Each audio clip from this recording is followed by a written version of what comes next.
আমি রমেশ এবং আতা আমরা মোটামুটি কয়েকটা রিসোর্ট দেখেছি। তো একটা রিসোর্ট আমাদের একটু পছন্দ হয়েছে, এই হিসাবে এই রিসোর্টটার একটু ভিডিও ধারণ করলাম।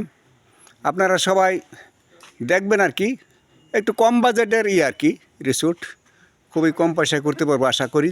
তো আমাদের অর্থ তহবিল কম আছে এই বছর বিভিন্ন প্রতিকূলতার কারণে, অতএব আমরা এই রিসোর্টটাকে মোটামুটি সিদ্ধান্ত নিয়েছি অনেকটা। তারপর আপনারাও দেখবেন, বিচার বিশ্লেষণ করবেন। আমরা 4-5টা রিসোর্ট দেখেছি আজকে, আমি, আতা এবং রমেশ গাজীপুরে। কারণ গাজীপুরে আসলে রিসোর্ট একটু বেশি অ্যাভেলেবেল এবং একটু টাকা পয়সাও কম লাগে।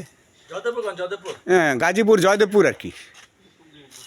গাজীপুর তো পুরা ডিস্ট্রিক্টের নাম, অ্যাকচুয়ালি গাজীপুর শহরটার নাম হলো জয়দেবপুর। এই আর কি, আপনারা সবাই দেখবেন বিচার বিশ্লেষণ করে। আমরা একটু ভিডিও ধারণ করলাম যেটা আমাদের কাছে একটু রেখাপাত করেছে, এবং একটু কম অর্থের বিনিময়ে হয়তো আমরা এইটা করতে পারবো।